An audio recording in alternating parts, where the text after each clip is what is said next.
हाय विद्यार्थियों।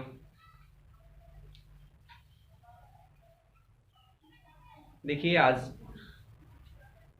लगभग 2-3 दिनों से जो है वीडियो हम अपलोड नहीं कर पा रहे थे, क्योंकि अभी फ़िलहाल जो है मौसम बरसात का है और एक दिन गिर गए जिस कारण पैर में हल्का फ्रैक्चर हो गया था। चलने में या फिर खड़ा होने में बहुत कठिनाई होती थी। 2-3 दिन वीडियो जो है अपलोड नहीं किए। अभी फ़िलहाल जो है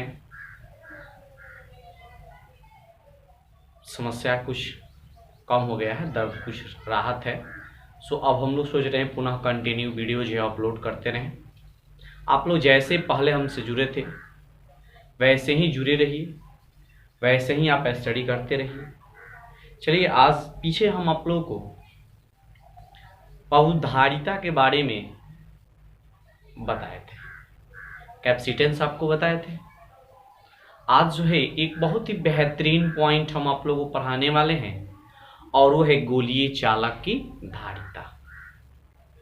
ये जो बाबू ऐसा पॉइंट है कि यदि गोलीय चालक की धारिता का सूत्र निकाल दिया जाएगा तो इस पे आप पृथ्वी की धारिता या कोई भी वैसे वस्तु जो गोलाकार हो, जिसमें रेडियस हो यानी त्रिज्या हो, तो कोई भी वैसे वस्तु जैसे चंद्रमा की धारिता, किसी भी ऑब्जेक्ट का धारिता आप लोग ज्ञात कर सकते हैं, बशर्ते वो कंडक्टर होना चाहिए। तो आप हेडिंग लगाएंगे, आज का बहुत ही बेहतरीन पॉइंट है। हेडिंग लगाइए, गोलीय चालक की धारिता। बहुत ही बेहतरीन पॉइंट, हेडिंग लगाइए बाबू, गोलीय चालक की धारिता, कैपेसिटेंस ऑफ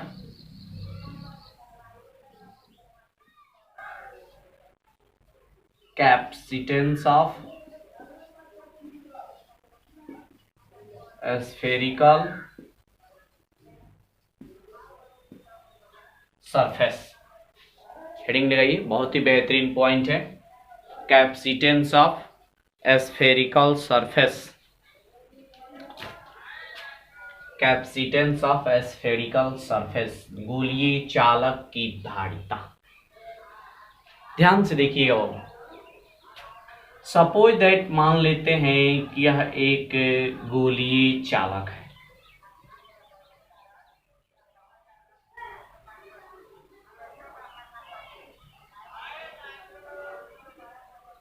गोलीय चालक है जिसका रेडियस है r, त्रिज्या कितना है जी r। इसको निर्वात या वायु में रखे हैं। कहाँ रखे बाबू? निर्वात या वायु में। मान लेते हैं कि r त्रिज्या का एक गोलीय चालक है जिसे निर्वात या वायु में रखा गया है। ठीक है, इस गोलीय चालक को हम लोग प्लस क्यू आवेश देते हैं। कितना आवेश देते हैं? Plus Q. अब वो जो बाबू प्लस क्यू आवेश है, इस गोलीय चालक के, जैसे मानते हैं गोलीय कोई चालक है ऐसे, तो जो प्लस क्यू आवेश देंगे तो वो प्लस क्यू आवेश इस गोलीय चालक के चारों तरफ जो सरफेस होंगे उस पर वो समान रूप से फैल जाएंगे। और जब समान रूप से वो आवेश फैलेगा तो इस गोलीय चालक के प्रत्येक बिंदु पर विभव का मान समान होगा। और विद्यार्थियों, जब प्रत्येक बिंदु पर विभव का मान समान होगा तो इस गोलीय चालक के केंद्र से जितने भी विद्युतीय बल रेखाएं उत्सर्जित होगी, चाहे ऊपर हो या फिर नीचे हो या फिर इधर हो या फिर इधर हो या कहीं भी किसी तरफ, चलिए ये सब जो है सतह से 90 डिग्री के एंगल क्रिएट करें, एकदम 90 डिग्री के कोण पर। ये सारे सरफेस से 90 डिग्री के एंगल क्रिएट करते हुए बाहर निकले 90 डिग्री के एंगल।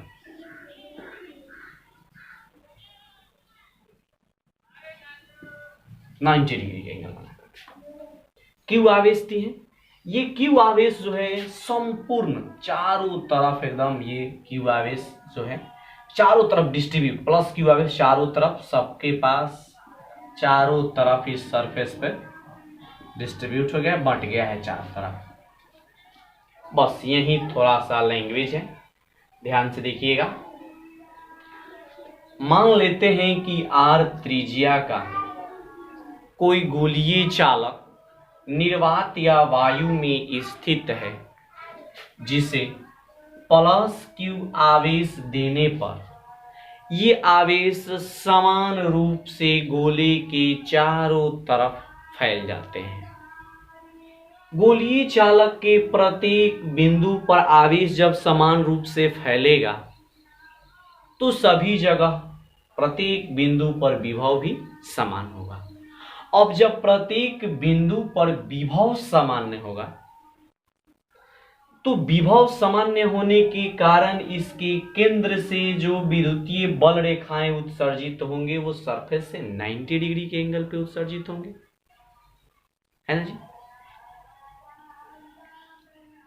तो सबसे पहले इसे विभव का मान निकालेंगे कि विभव कितना होगा और उसके बाद इसका धारिता ज्ञात करेंगे। तो पहले आप लोग एक चित्र बनाइए, इनको चित्र बनाइए। तो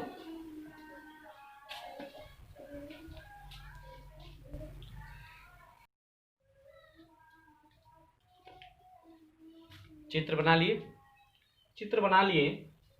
तो चित्र बनाने के बाद हम लोग इसमें नोट कर लेंगे कि माना कि आर त्रिज्या का एक आवेशित गोला है जिसे निर्वात या वायु में रखा गया है। इस गोले को प्लस क्यू आवेश देने पर ये आवेश गोले के पृष्ठ पर समान रूप से फैल जाते हैं। फैलने के पीछे रीजन है कि यह चालक है तो फैलेगा ही, जाहिर सी बात है। वो आवेश जब इस गोले पर समान रूप से फैल जाता है तो गोले के प्रत्येक बिंदु पर विभव का मान समान होता है। साथ ही साथ जब विभव का मान समान होगा तो इसके केंद्र, मान लेते हैं केंद्र O है, केंद्र से निकलने वाले जो विद्युतीय बल रेखाएं हैं वो सरफेस से 90 डिग्री के एंगल पे निकलते हैं। जब ये 90 डिग्री के एंगल पे निकलेंगे तो हम लोग सिंपल बात जानते हैं कि इस गोले का विभव कितना होगा जी। गोले के किसी भी बिंदु पर, एक बिंदु पर चेक करके देखिए विभव कितना हो। तो बिंदु आवेश के कारण विभव का सूत्र हम लोग पढ़े होंगे 1/4 पाई एप्सिलॉन नॉट क्यू बटा दूरी, त्रिज्या मान लेते हैं कितना है जी आर, यानी v बराबर 1/4 pi epsilon naught Q by R. ये निर्वात या वायु के लिए है। यदि कोई परावैद्युतांक वाले माध्यम होंगे, सापेक्षिक परावैद्युतांक को लेते हैं एप्सिलॉन आर रखते हैं ना जी। चलिए वो भी हम आपको बता देंगे आगे। v का मान हो गया। अगर यदि इस गोलीय चालक की धारिता C हो, ध्यान से देखिएगा, यदि चालक की धारिता C हो तो सिंपल एक सूत्र हम लोग जानते हैं C equal to Q by V. धारिता का फॉर्मूला बताए थे ना जी, C equal to Q by V. तो C का मान कितना होगा, Q का मान तो यही रहने देते हैं, V का मान ऊपर हम लोग निकाले हैं 1/4 पाई एप्सिलॉन नॉट Q बटा R। यहाँ Q से Q कैंसिल हो जाएगा। सो धारिता C इक्वल टू, अब इसको हम ऊपर ट्रांसफर कर देंगे, भेज देंगे, तो C equal to 4 pi epsilon naught into R। एकदम आसान, एकदम इजी सूत्र है, इसमें कुछ नहीं करना है, ठीक है। धारिता निकल गया C equal to 4 pi epsilon naught into R। अब चलिए ध्यान दीजिएगा बाबू, गोलीय चालक के धारिता का सूत्र निकाल दिए C equal to 4 pi epsilon naught into R। यदि ये गोलीय चालक किसी एप्सिलॉन R परावैद्युतांक वाले माध्यम में होगा तो क्या करेंगे, तो धारिता C equal to 4 pi epsilon naught epsilon R I into में R। ये कब का स्थिति है? तो इस गोलीय चालक को कहाँ रखे हैं? तो वैसे माध्यम में जिसका सापेक्षिक विद्युतशीलता कितना है? एप्सिलॉन आर है, या परावैद्युतांक कितना है? एप्सिलॉन आर है। तो C = 4 pi epsilon naught into epsilon R, into में कितना हो जाएगा जी? आर। तो ये भी फॉर्मूला हो जाएगा कब? तो जब इसको परावैद्युतांक वाले एप्सिलॉन आर परावैद्युतांक वाले माध्यम में रखेंगे तब। तो ये बहुत ही महत्वपूर्ण पॉइंट, एकदम छोटा था, एकदम स्मॉल। पहले आप लोग हेडिंग डाल दिए गोलीय चालक की धारिता, कैपेसिटेंस ऑफ स्फेरिकल सरफेस। अब इसके बाद एक ऐसा चित्र बना लेंगे, और चित्र बनाने के बाद जो लैंग्वेज बोले उसको नोट करेंगे, और नोट करने के बाद इसको आराम से उतार लेंगे, यहां तक उतार करके, और उसके बाद यहां लिख लेंगे पहले कि यदि गोलीय चालक जो है एप्सिलॉन आर परावैद्युतांक वाले माध्यम में हो तब ये फॉर्मूला होगा C = 4 pi epsilon naught into epsilon R. आप इसको नोट कर लीजिए जल्दी। और नोट करने के बाद इस पर एक आंकिक प्रश्न भी हम लोग बनाएंगे। जैसे देखिए, कुछ नहीं है, एकदम इजी वे। जैसे मान लेते हैं कि यह एक गोलीय चालक है, जिस चालक का त्रिज्या दे दिया जाए, एकदम सिंपल वे 5 मीटर, आर का मान दे दिया गया 5 मीटर, और कहा जाए कि इस गोलीय चालक का धारिता बताइए। तो विद्यार्थियों आप लोग क्या करेंगे जी? एकदम आसानी से इसको सॉल्व कर सकते हैं। तुरंत सूत्र लगाइए, C = 4 पाई एप्सिलॉन। यदि ये गोलीय चालक वायु में हो या निर्वात में हो तो एप्सिलॉन नॉट इंटू आर वाला फॉर्मूला लगाइए। ये देखिए 4 पाई का मान 3.14 और गुने एप्सिलॉन नॉट के मान हम लोग जानते हैं 8.854 गुने 10 की पावर -12, और उसके बाद त्रिज्या दे दिया, आर का मान कितना दिया है जी? 5। इसको आसानी से हम लोग सॉल्व कर सकते हैं, सी का मान ज्ञात कर सकते हैं कि सी बराबर कितना होगा। तो आप लोग इसको सॉल्व करके और कमेंट करके बताइए कि इसका आंसर कितना होगा। एक और क्वेश्चन हम आपको देते हैं, बहुत ही बेहतरीन क्वेश्चन है। क्वेश्चन ये है कि पृथ्वी की धारिता ज्ञात करें। कैसे आप लोग ज्ञात कीजिएगा? ध्यान से देखिए, क्वेश्चन ये है बाबू कि पृथ्वी की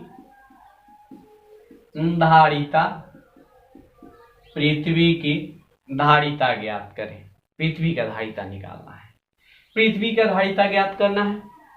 तो पृथ्वी के धारिता के लिए हम लोग जाहिर सी बात है पहले रेडियस जानेंगे, पृथ्वी का त्रिज्या जानेंगे तब बनेगा। पृथ्वी का त्रिज्या होता है विद्यार्थियों 6400 किलोमीटर। कितना बाबू? 6400 किलोमीटर। यदि आप चाहें तो इसको मीटर में कन्वर्ट कर ले, पहले मीटर में कन्वर्ट करेंगे। तो प्यारे विद्यार्थियों ये बात बताइए कि 1 किलोमीटर में कितने मीटर होते हैं? 1000। कितना होता है जी? 1000। अर्थात इसमें 1000 से मल्टीप्लाई कर देंगे। जैसे ही विद्यार्थियों 1000 से इससे मल्टीप्लाई करेंगे तो इस 64 पर 3 2 5 को 0 हो जाएगा, 5 0। एक काम करते हैं, 1 2 3 4 5 6 अंक दाहिने तरफ से बाईं ओर 6 अंकों के बाद दशमलव लगा देते हैं, 6.4। कितने अंकों के बाद लगाएं विद्यार्थी? 1 2 3 4 5 और 6 अंकों के बाद। सो 10 की पावर कितना हो जाएगा जी? 6 मीटर। आर का मान आ गया 6.4 × 10⁶ मीटर। ये आर का मान रख करके और वही फॉर्मूला लगाइएगा, C = 4 pi epsilon naught into epsilon R, और यही फॉर्मूला लगा करके और आप लोग इसका आंसर कमेंट करके बताइए कि आखिर धारिता C बराबर कितना होगा। इसमें 2 क्वेश्चन आपको दे दिया गया।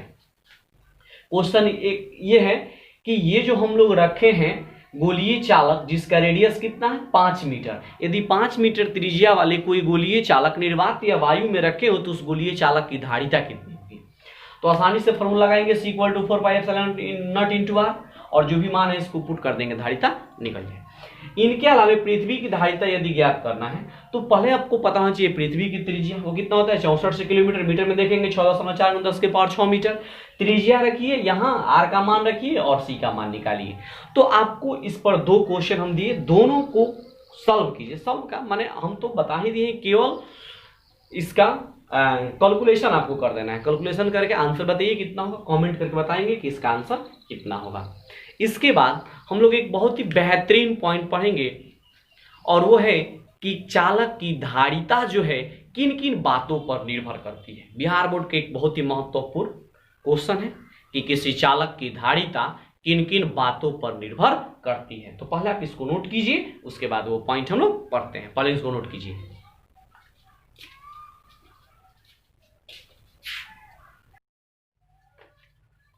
नोट कर लिए?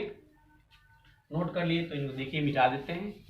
और इसके बाद एक बीएम क्वेश्चन जो 2 नंबर में बिहार बोर्ड में पूछ सकता है। बिहार बोर्ड का एक मोस्ट इंपॉर्टेंट क्वेश्चन है। क्वेश्चन थोड़ा देर पहले बताए भी थे, फिर से बताते हैं कि किसी चालक की जो धारिता है वो किन किन बातों पर निर्भर करती है। क्वेश्चन लिखिए, किसी चालक की धारिता किन किन बातों पर निर्भर करती है। और आंसर में लिखेंगे कि किसी चालक की धारिता जो है निम्नलिखित बातों पर निर्भर करती है। किसी चालक की धारिता निम्नलिखित बातों पर निर्भर करती है। सबसे पहले चालक के आकार पर। चालक के आकार पर। दूसरा, चालक के आकृति पर। चालक के आकृति पर। तीसरा, चालक के पास के माध्यम पर, जिसको समीपवर्ती माध्यम भी कह सकते हैं। चालक के समीपवर्ती माध्यम पर। और चौथा है बाबू, चालक के पास कोई अन्य चालक पर, अन्य चालक को होने पर। देखिए, चालक की जो धारिता है ये इन 4 कारकों पर निर्भर करती है। चालक के आकार पर, चालक की आकृति पर, चालक के समीपवर्ती यानी पास के माध्यम पर, और चालक के पास कोई अन्य चालक होने पर। आइए हम इसको मन एकदम बेहतरीन तरीका से समझाते हैं और आप लोग समझने का कोशिश कीजिए। विद्यार्थियों, हमेशा माइंड जो है पॉजिटिव सोच में रखिए। आप ये ना सोचिए कि हम लोग क्लास बंद है, यूट्यूब के माध्यम से पढ़ रहे हैं, नहीं समझ में आएगा, क्या होगा क्या नहीं होगा, तो समस्याएं बहुत उत्पन्न होते जाएगी। लेकिन वहीं आप समझ रहे कि नहीं, हमको पढ़ना है, स्टडी करना है तो करना है, यूट्यूब से स्टडी करेंगे, यही एक विकल्प बचा हमारे पास, तो आप स्टडी कर सकते हैं, कोई प्रॉब्लम नहीं। आप कभी भी पीछे मुड़ के ना देखें कि हमारा समय जो है लैप्स कर गए, इतना दिन जो है मेरा जो है बेकार का चला गया, अब क्या करें, अब क्या करें। सोचिए मत अब क्या करें, कीजिए। समय जो है अब कुछ आपको करने वाला है, आपको कुछ करने पर ही निर्भर करता है। आप जब तक कुछ नहीं कीजिएगा तब तक समय जो है जैसे बीत रहा है ना, फिर बीते, अभी तो बीतेगा ही, क्योंकि लॉकडाउन की ऐसी परिस्थिति है कि क्लास चालू होने वाला नहीं है। सो आपका ध्यान यहाँ होना चाहिए। देखिए, क्वेश्चन ये है, बीएम क्वेश्चन है कि किसी चालक की धारिता किन किन बातों पर निर्भर करती है। तो चालक की जो धारिता है निम्नलिखित बातों पर निर्भर करती है। और वो निम्नलिखित बात कौन है जी? तो चालक के आकार पर। ध्यान से सुनिएगा, यदि चालक का आकार हम लोग बढ़ाते हैं तो धारिता बढ़ेगी, और चालक का आकार घटाते हैं तो धारिता घटेगी। एकदम इजी एग्जाम्पल लेते हैं, एकदम इजी, बुरा मत मानिएगा आप लोग, समझाने के लिए हम बता रहे हैं। आप लोग देखते होंगे दूध मापने वाला यंत्र, दूध मापने वाला होता ना जी, राय जी लोग का, उसको आप देखिएगा ध्यान से, बहुत ही इंटरेस्टिंग पॉइंट है। देखिए, ये समझाने के लिए हम बता रहे हैं, मतलब पर्सनली किसी एक आदमी को भी कोई व्यंग या कोई टिप्पणी नहीं है हमारा, ठीक है, समझना चाहते हैं आप लोग, समझिएगा। जैसे मान लेते हैं सपोज दैट कि ये राय जी लोग का पौआ है, पौआ नापना जिसको कहते हैं, मापने वाला यंत्र। यदि इस यंत्र को बाहर से बल लगाकर अंदर की ओर पुचका दे, समझिएगा इस बात को, जब अंदर की इसको धंसा देंगे तो जाहिर सी बात है कि उसका आकार जो है अब कम हो गया, आकार कम हो गया। अब उसके माध्यम से जब हम लोग दूध मापेंगे तो कम रखेगा ना। और यदि उसको अंदर से बाहर की ओर निकाल दें और अगर उसमें हम लोग दूध रखते हैं तब उसमें धारिता जो होगा उसका बढ़ जाएगा, उसमें दूध अधिक रखेगा ना। तो आकार बदल रहा है तो धारिता में भी परिवर्तन हो रहा है, यानी जाहिर सी बात है। ठीक वैसा ही कंडक्टर का बात करते हैं। सपोज दैट मान लेते हैं कि कोई चालक है, मान रहे हैं ये तो चालक है नहीं लेकिन इसको मान ले रहे हैं कि एक चालक है। सपोज दैट मान लेते हैं कि एक चालक है, इसका आकार बड़ा है तो इसके द्वारा धारित आवेश रखने का जो क्षमता है वह अधिक होगा, यानी इसका धारिता अधिक है, ठीक है। और यही यदि छोटा कर दे हम लोग, यदि छोटा कोई चालक हो तो अब इसके द्वारा आवेश रखने का जो क्षमता होगा वो कम होगा। यानी पहला बात जो है चालक के आकार पर, और इसमें डैश देकर आसानी से लिख सकते हैं कि चालक का आकार बड़ा हो तो धारिता अधिक होगी, यानी चालक का आकार बढ़ाएंगे तो धारिता बढ़ेगी, घटाएंगे तो घटेगी। यानी डैश देकर के इसमें एकदम छोटा सा एक पॉइंट नोट करना है, और वो पॉइंट है विद्यार्थियों कि चालक का आकार बढ़ाने पर धारिता बढ़ती है और घटाने पर घटती है, बस यही चीज। आइए दूसरा देखते हैं चालक की आकृति पर। देखिएगा चालक के आकृति में जब हम लोग परिवर्तन करेंगे, जैसे मान लेते हैं कि चालक है, इसको हम लोग फोर्स लगा करके, बल लगा करके इसका आकृति बदल दे रहे हैं। जब बल लगा के इसका आकृति परिवर्तित करेंगे, या फिर कोई गोलीय चालक है कहीं से उस पर बल लगा कर उसका आकृति बदल दिए, तो जब आकृति में परिवर्तन करेंगे तो विभव के भी मान में परिवर्तन होगा, और जब विभव के मान में परिवर्तन होगा तो चालक की धारिता भी परिवर्तित होगा। ध्यान से देखिएगा कैसे। मान लेते हैं कि यह कोई गोलीय चालक है, इसके पास पहले से पोटेंशियल था कितना, 5 वोल्ट। अब इसके आकार आकृति को हम लोग बदल दिए, मान लेते हैं कहीं से आकृति इसका चेंज कर दिया गया, बाह्य बल लगा करके आकृति चेंज कर दिया गया है, और इसका विभव जो है घट के 5 से हो गया 2 वोल्ट, ठीक। पहले इस पे आवेश था 10 कूलम, आवेश अभी वही है 10 कूलम ही है, 10 कूलम भी है, लेकिन विभव का मान परिवर्तित हो। तो यहां से धारिता निकाल करके देखिए, धारिता आप निकाल करके देखिएगा तो ये होगा धारिता सी का तो फॉर्मूला हम लोग जानते हैं, C = Q/V। Q का मान है 10, V का मान है 5, भाग दे दीजिए कितना आएगा, 2 फैराड। धारिता है 2 फैराड। यहां से यदि बात हम लोग करें तो ये होगा 10/2, भाग दीजिए कितना है, 5 फैराड। तो जाहिर सी बात है कि चालक की जो धारिता है वो डिपेंड करेगी इस पर, विभव पर। यदि विभव बढ़ रहा है, विभव अधिक है तो धारिता कम है, विभव कम है तो धारिता अधिक, यानी विभव के मान में परिवर्तन करेंगे तो धारिता के मान में परिवर्तन होगा। दूसरा पॉइंट है कि चालक के आकृति पर, चालक के आकार को इसमें डैश देके लिखेंगे कि चालक के आकार को निश्चित रखते हुए आकृति में परिवर्तन करने पर, आकृति में परिवर्तन करने पर विभव के मान में परिवर्तन होता है, जिस कारण धारिता भी परिवर्तित होती है। तीसरा है चालक के पास के माध्यम पर, चालक के समीपवर्ती, जैसे कोई चालक है इसके आसपास के माध्यम जो है उस माध्यम के प्राकृतिक पर निर्भर करता है चालक की धारिता। यदि इसके समीपवर्ती माध्यम जो है उसका सापेक्षिक विद्युतशीलता अधिक है तो विभव कम होगा, और जब विभव कम होगा तो हम लोग जाहिर सी बात जानते हैं कि धारिता अधिक होगी। यानी तीसरा पॉइंट है चालक के पास के माध्यम पर या चालक के पास के समीपवर्ती माध्यम की प्राकृतिक पर, दोनों कहने का मतलब एक ही हुआ।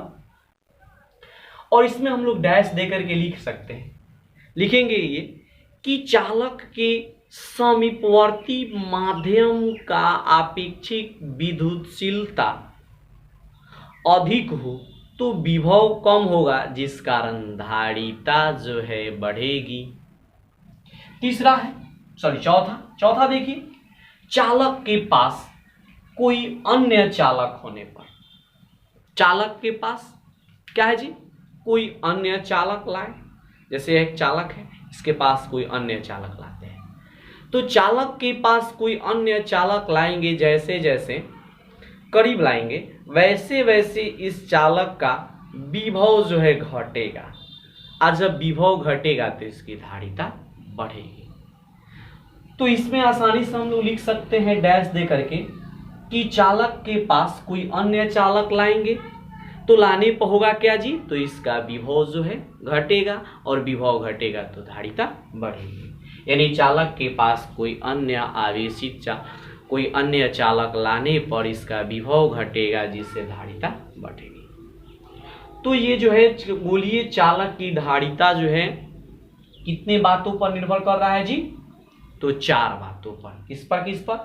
चालक के आकार पर, चालक के आकृति पर, चालक के पास के माध्यम पर, और चालक के पास कोई अन्य चालक होने पर। आप लोग इसको बेहतरीन तरीका से नोट कर लेंगे। अब इसके बाद जो है हम लोग एक बहुत ही बेहतरीन पॉइंट पढ़ेंगे, संधारित्र कैपेसिटर। संधारित्र किसे कहते हैं उसको बताएंगे बहुत ही बेहतरीन तरीका से। संधारित्र के सिद्धांत, संधारित्र के प्रकार, संधारित्र के बीच में, संधारित्रों के बीच में यदि कोई अन्य आवेशित पदार्थ रखते हैं, अन्य माध्यम रखेंगे तो आखिर क्या होगा, ये सारी चीज हम लोग पढ़ेंगे। तो पहले आप लोग इनको नोट कर लीजिए, फिर आगे हम लोग पढ़ते हैं।